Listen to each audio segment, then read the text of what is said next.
So could Thrawn become a hero someday? That's what I want to talk about today. If you haven't seen any of my other Thrawn videos, you may want to check those out as well, because I've kind of talked about some theories that I've had as far as where Thrawn is going to go. Before I go any further, though, I want to put out a spoiler warning, because I'm going to talk about some of the books as well as what happens in Star Wars Rebels and just kind of the future of Thrawn. All right, with that said, I have talked about it. I think Thrawn will end up getting kind of sent away into the unknown regions based on the Emperor's goals, as well as Thrawn's adversity to something like the Death Star, because his true loyalty is actually to his home world, and he would not be okay with the Death Star blowing up planets, because that's a weapon that could theoretically be turned around and used on his home world. So he would not be okay with that, and we learned that from the books, especially the Thrawn book. Now, somebody recently challenged me and said, well, if you think Thrawn went to help become a founding member of the First Order, then what makes you think he would be okay with Starkiller Base? And my answer to that is, well, I can't defend that. I have no justification for that.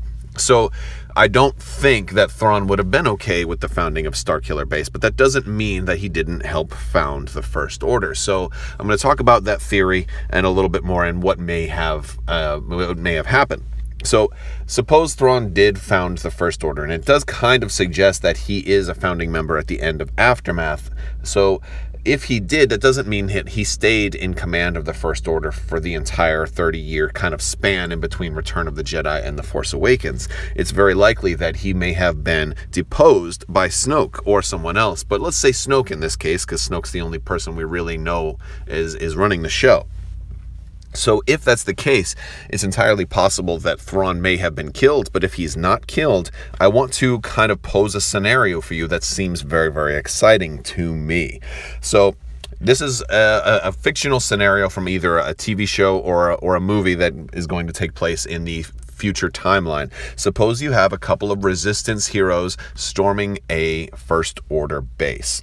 And this maybe this will happen in episode 8 or episode 9 or something like that, but I can imagine a scene where you have our heroes are storming the base, and then they come across a cell. Inside that cell is an old blue-skinned man with white hair, white beard, and red eyes. He sits inside, and as they open the door, one of the heroes goes, "Chiss, I thought all the Chiss were destroyed by Snoke years ago." And this is Thrawn, and he replies, "My people are no more. I am the last of a forgotten race. Now I seek only vengeance. It seems our goals are similar. I offer you my services."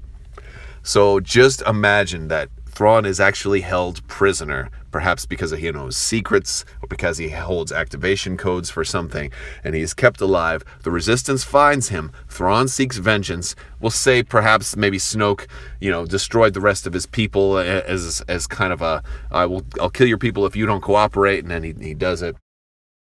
Helps our heroes defeat the First Order. I don't know if this would actually be in the saga films or episode 9 or something like that. It might be something that's kind of left for like a sidebar film or something, kind of a standalone movie. But gosh, wouldn't that be amazing to see Thrawn working for the Resistance or working for the side of good, because we know from the Thrawn book that he's not completely evil. He's not really allied with the Emperor. His allegiance is with his own people, and he's just kind of serving the Emperor to suit his own purposes. So this is it's just a theory, but it could potentially come to pass, because they have definitely pointed that Thrawn would help found the First Order, but they've also given us indications that he wouldn't have been okay with a super weapon like Starkiller Base. So it's definitely possible. But I would love to hear what you think, guys. Leave me a comment and let me know what you think of this theory. Do you think it's got a leg to stand on, or do you think it's just too far out there? And also, if you like this video, give it a thumbs up. If you haven't already, please subscribe. And stay tuned, click the bell for alerts, and let me know what you think, guys. Thank you so much for watching. And as always, have a wonderful day.